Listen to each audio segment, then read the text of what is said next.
नमस्कार, चर्चा में आप सभी का स्वागत है। मैं हूं संतोष चौधरी। और वन रैंक वन पेंशन को लेकर मोदी कैबिनेट ने एक अहम फैसला किया है, यानी कि जो सशस्त्र बलों के जो पेंशन धारक है या फिर पारिवारिक जो पेंशन धारक है इससे जुड़े हुए, उनको पेंशन 1 जुलाई 2019 से लेकर जो पेंशन का मामला था, जो पेंशन रिव्यू का मुद्दा था, उसको सुलझा लिया गया। उस संशोधन को मंजूरी दे दी गई और इसका फायदा आने वाले दिनों में देखने को मिलेगा। और इसके साथ साथ अगर हम ये कहा जाए कि सिर्फ सैनिक ही नहीं, सैनिक से लेकर लेफ्टिनेंट जनरल तक के जितने भी बड़े जो पेंशन धारक है, जो अधिकारी रहे, उनको इसका फायदा मिलेगा। और ये वो लोग हैं जिन्होंने देश सेवा की है, राष्ट्र को अपना जीवन समर्पित किया है, कई चुनौतियों को झेला है, कई विपरीत परिस्थितियों में नौकरी की है। और इसीलिए सरकार ने एक बड़ा फैसला किया है। ओआरओपी का जो मुद्दा था उसको सुलझाने को और संशोधन को मंजूरी दी गई है और आने वाले दिनों में एक बड़ा बदलाव देखने को मिलेगा। इसके साथ साथ मोदी कैबिनेट ने एक और बड़ा फैसला किया है, वो है कि 2023 तक मुफ्त राशन देने का। यानी कि मोदी कैबिनेट ने उस दिन 3 बड़े फैसले किए, जिसमें से एक पहला फैसला था ओआरओपी के तहत, यानी कि वन रैंक वन पेंशन के तहत, और दूसरा बड़ा फैसला था कि 2023 तक मुफ्त राशन की जो समय सीमा थी वो बढ़ा दी गई और इसका सीधा फायदा लगभग 81 करोड़ से अधिक लोगों को इसका सीधा लाभ मिलेगा। तो आज इसी विषय पर बात करेंगे, लेकिन हमारा focus one rank one pension को लेकर रहेगा कि आने वाले दिनों में जो पेंशन धारक हैं, जो सशस्त्र बलों के जो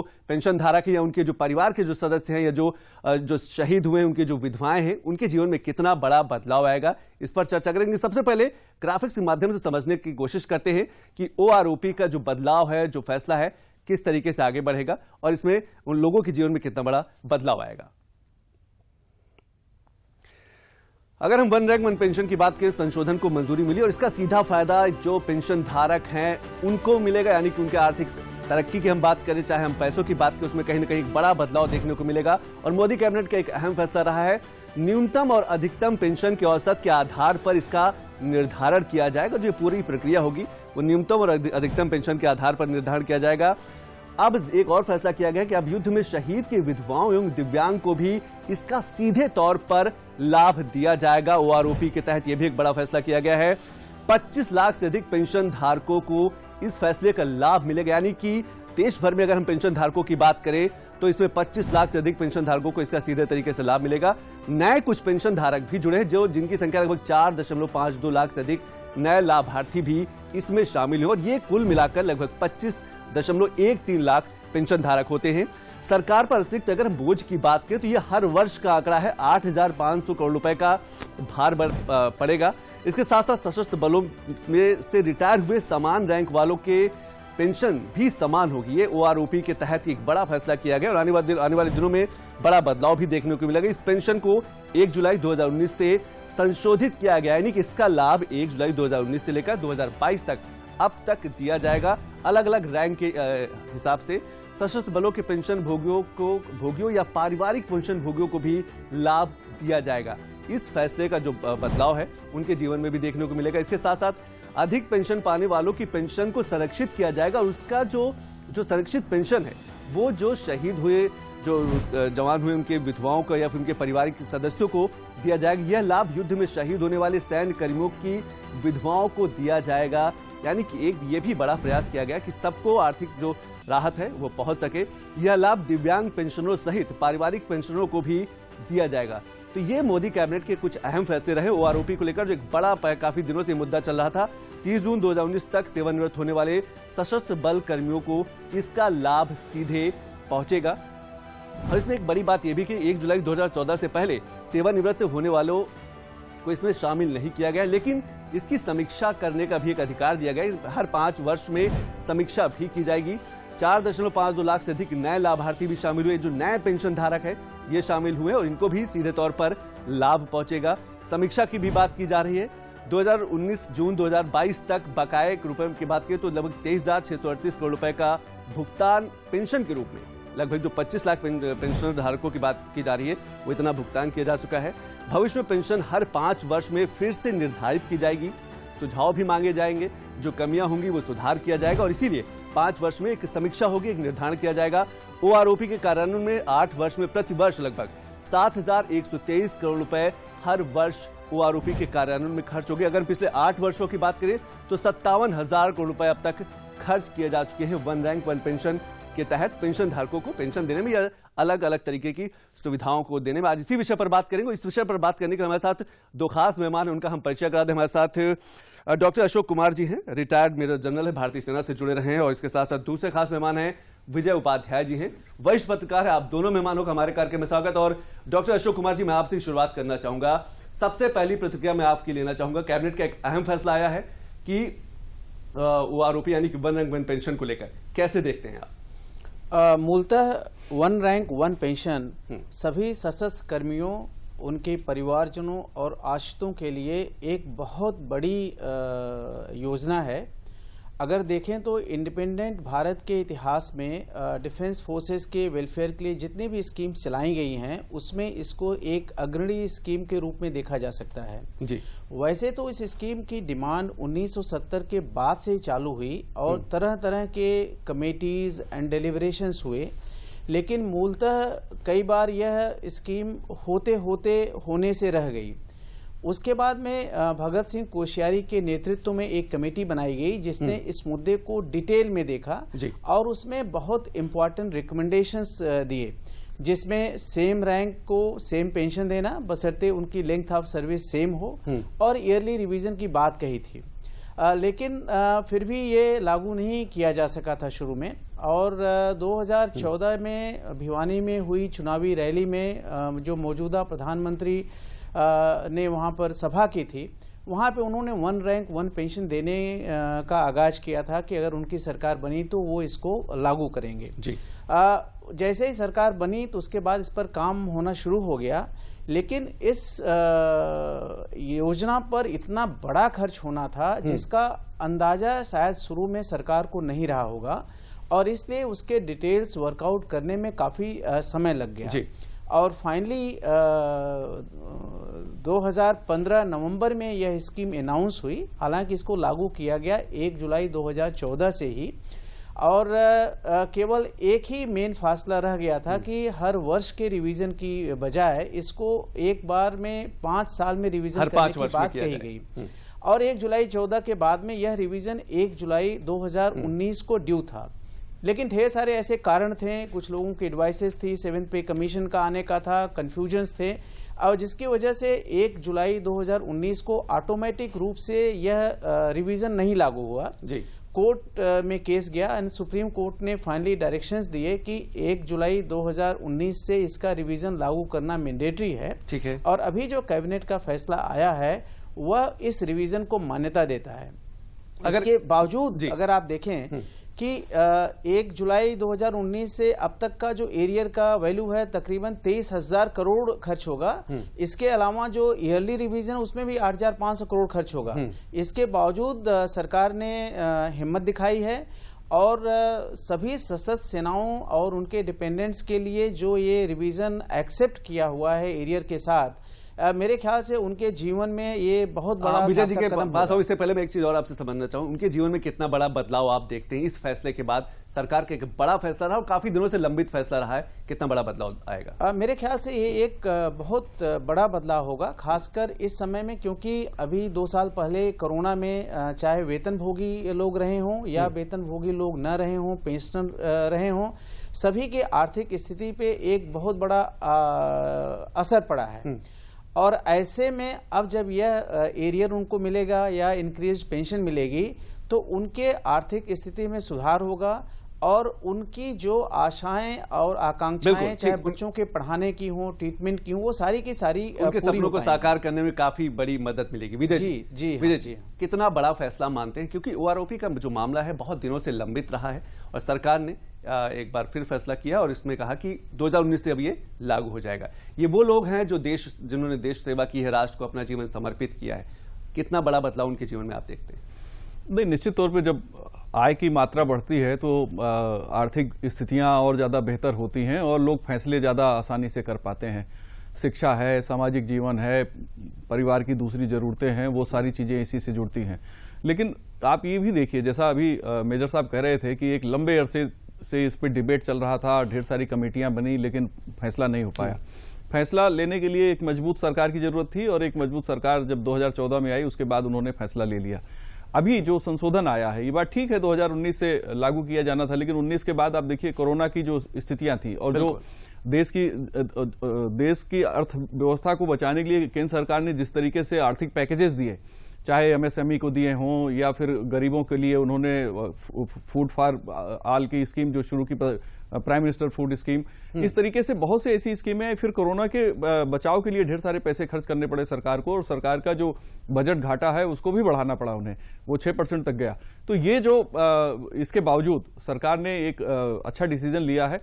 देखिए, सेना को लेकर राजनीति नहीं होनी चाहिए, बिल्कुल, और राजनीति होती है, लेकिन चाहे नई भर्ती स्कीम हो या ओडीओपी ओआरओपी के समय देखा, उसमें भी राजनीति हुई जब अग्निवीर जी भर्ती हो रही। लेकिन ओआरओपी के आने के बाद अग्निवीर में भी 25% तो रेगुलर सेना में रहेंगे ही, और ओआरओपी जिस तरह से दिया है केंद्र सरकार ने, और खुद मेजर साहब उसको स्वीकार कर रहे हैं, उसकी तारीफ कर रहे हैं, तो ये माना जाना चाहिए कि सभी जो भूतपूर्व सैनिक हैं या उनके परिवार हैं या उनके आश्रित हैं, आश्रित फैमिली है, बच्चे हैं, सभी को इससे फायदा होने वाला है। सेना को लेकर हमारे देश में एक बहुत संवेदनशीलता रही है, बहुत ऑनर लोग करते हैं सेना से जुड़े हुए लोगों का, और ये जो केंद्र सरकार का फैसला है उसको और बढ़ाता है। मुझे लगता है कि पूरे समुदाय को इसका स्वागत करना चाहिए। बिल्कुल सही कहा आपने कि सेना के प्रति हमेशा पूरे देश का सम्मान रहा है, और इसी को देखते हुए ओआरओपी जैसा एक महत्वपूर्ण फैसला लिया गया है। कैबिनेट का जो एक अहम फैसला है, केंद्रीय कैबिनेट ने एक अहम फैसला लिया है कि 1 जुलाई 2019 से जो पेंशन रिव्यू का जो मुद्दा था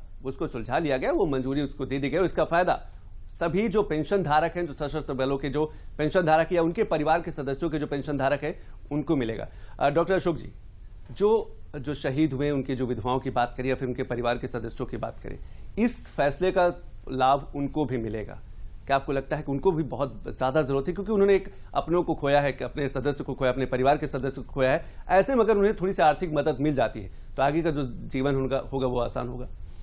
बेशक मूलतः उनको जो इमोशनल लॉस है एंड डिफ़िकल्टीज़ हैं वो तो एक पहलू है, लेकिन यह जो पैसा उनको मिलेगा उनकी ज़रूरतों की एक अच्छी खासी भरपाई करेगा।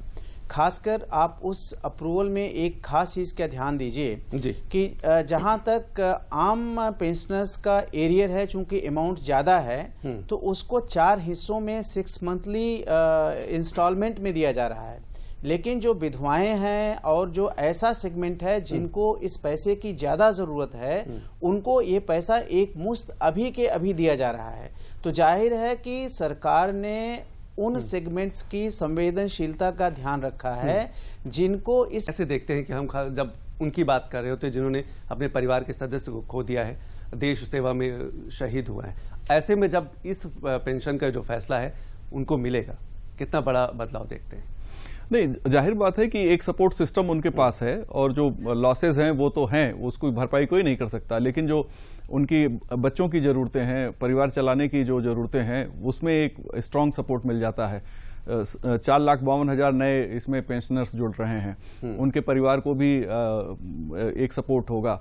दरअसल सेना के जितने भी लोग हैं उनके परिवार को हर स्थिति में मजबूत सपोर्ट रहे, ये बहुत ज़रूरी है। मुझे लगता है कि केंद्र सरकार इस भावना को ध्यान में रख के फैसला उन्होंने लिया है कि हमारी सेना के हर परिवार के हर सदस्य को जरूर मजबूत सपोर्ट रहे, और ये जो सपोर्ट है ये मनोबल बढ़ाता है, और साथ में जो हमारे सेना में नई भर्ती होने के लिए जो युवा जाना चाहते हैं उनको भी एक उनका सपना होता है देश सेवा, लेकिन साथ में अगर परिवार का सपोर्ट हो जाए तो उन्हें लगता है कि और ज़्यादा बेहतर स्थिति। इसीलिए सेना में जाना और सेना की नौकरी करना फ़ख्र की बात है।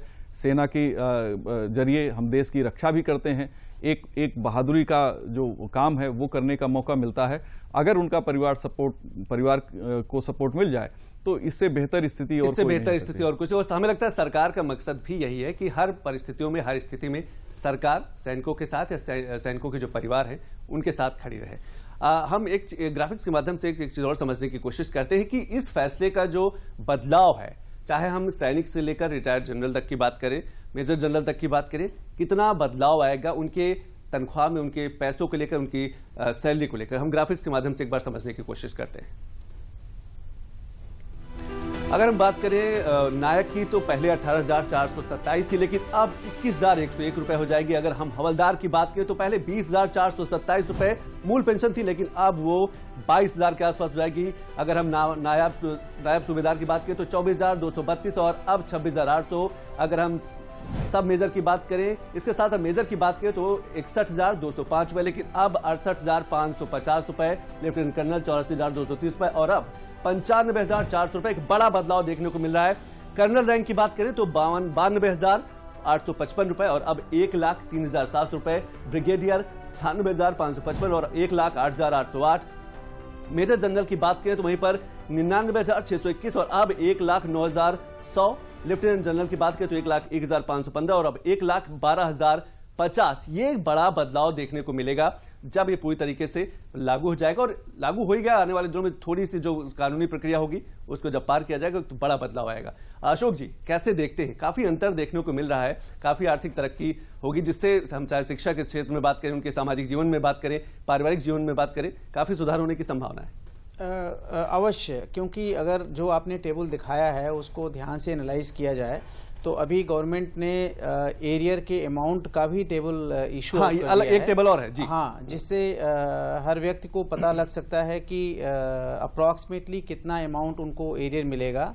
और चूंकि गवर्नमेंट ने ये भी बताया है कि उस एरियर को किस तरीके से दिया जाना है, तो उस अमाउंट का कौन सा हिस्सा कब और कितना अमाउंट उनके पास आएगा उसका भी अनुमान लगा सकते हैं, और इसकी वजह से वो अपने खर्चे या जो भी उनका उस पैसे का अच्छा उपयोग करना है उसके बारे में पहले से ही प्लान कर सकते हैं।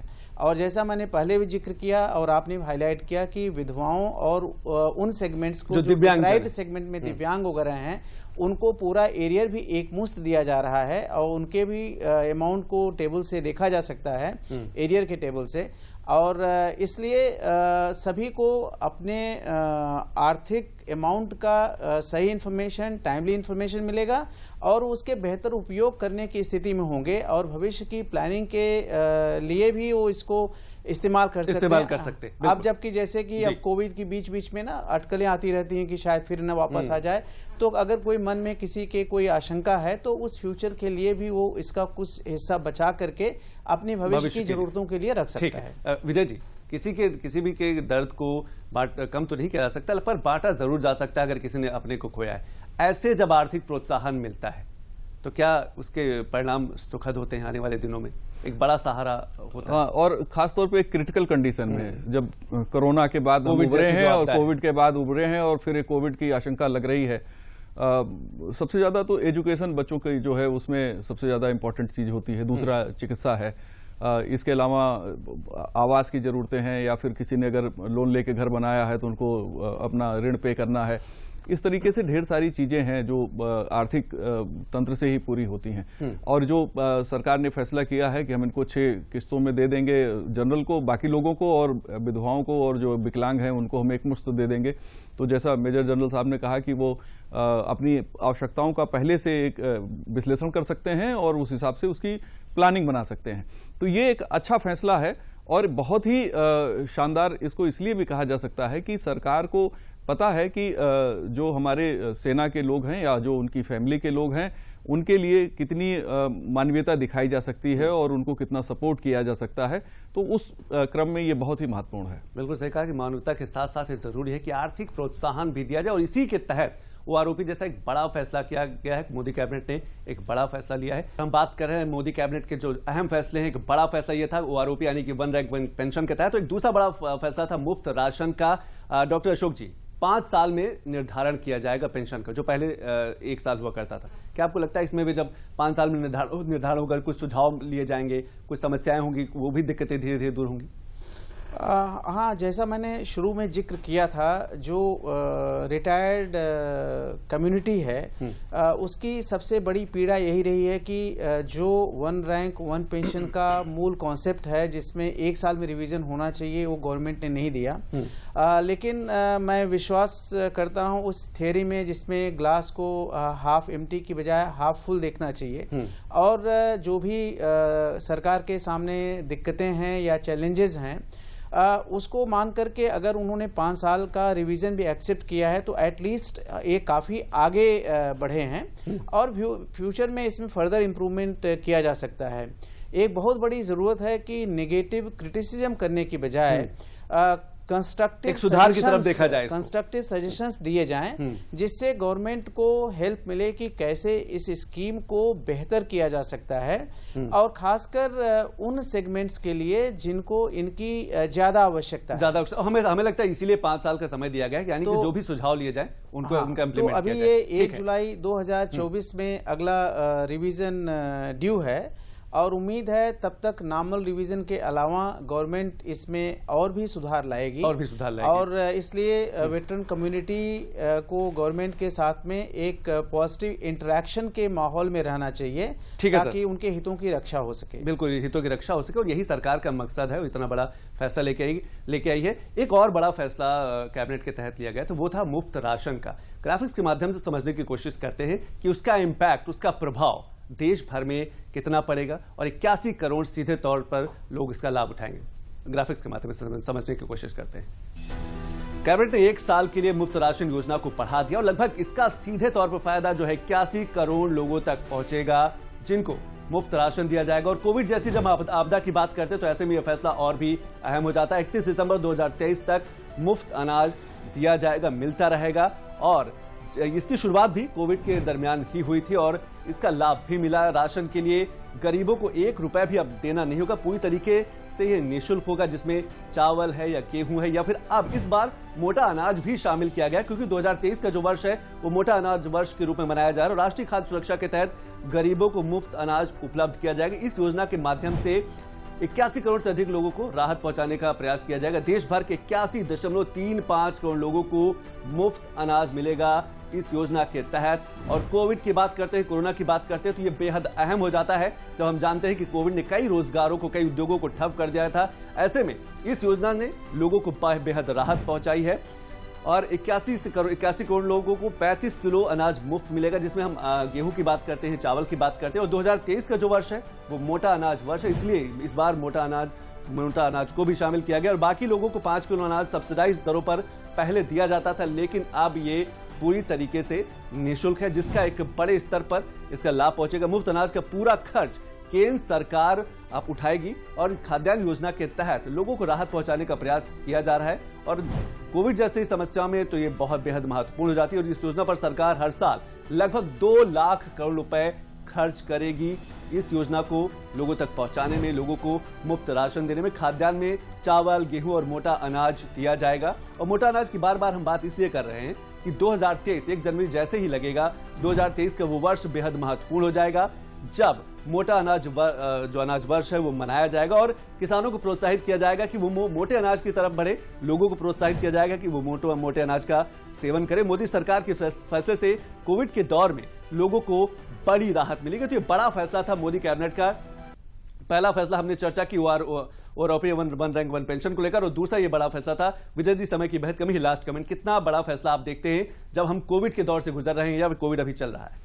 सिर्फ कोविड के दौर से नहीं गुजर रहे हैं बल्कि दुनिया युद्ध के दौर से भी गुजर रही है और इसलिए जो ग्लोबल फिनोमेना है, ग्लोबल संकट है, उसमें देखिए दुनिया के तमाम देश जहां अनाज को लेकर मारामारी है, महंगाई अनाज की बहुत ज्यादा बढ़ गई है। ऐसे में हमारे देश में अगर 81 करोड़ लोगों को मुफ्त अनाज मिल रहा है तो आप समझ सकते हैं कि केंद्र सरकार ने कितनी बड़ी मानवीय मदद की है। इससे 2 बातें होंगी। पहली, उन गरीबों को अपने खाने की, अपने परिवार के भरण पोषण की चिंता से मुक्त होना पड़ेगा और वो अपने जमकर अपना काम कर सकते हैं, अपने वर्क पर ध्यान लगा सकते हैं जहां भी वो जो काम कर रहे हैं। दूसरा, जो अनाज के रेट हैं वो भारत में संतुलित रहेंगे जिससे महंगाई की मार लोगों पे नहीं पड़ेगी। तो ये जो कम से कम अनाज के मामले में ये बहुत खाद्यान्न की जब मामले की बात होती है तो आपने सही कहा कि कोविड का संकट तो है ही है, रूस यूक्रेन का भी संकट है। रूस यूक्रेन का संकट जो है सीधे तौर पर खाद्यान्न चेन को कहीं ना कहीं प्रभावित कर रहा है। तो डॉक्टर अशोक जी और पत्रकार जी, हमने हमारे कार्यक्रम में शिरकत की, इसके लिए बहुत बहुत शुक्रिया, क्योंकि समय की बेहद कमी, आज हम ज्यादा समय नहीं दे पा रहे। और एक अहम मुद्दा है कि वन रैंक वन पेंशन पर आज हमने चर्चा की, मुफ्त राशन को लेकर चर्चा की, जो कैबिनेट के अहम फैसले रहे हैं और इन अहम फैसलों को लेकर आने वाले दिनों में एक बड़ा बदलाव देखने को मिलेगा। नमस्कार।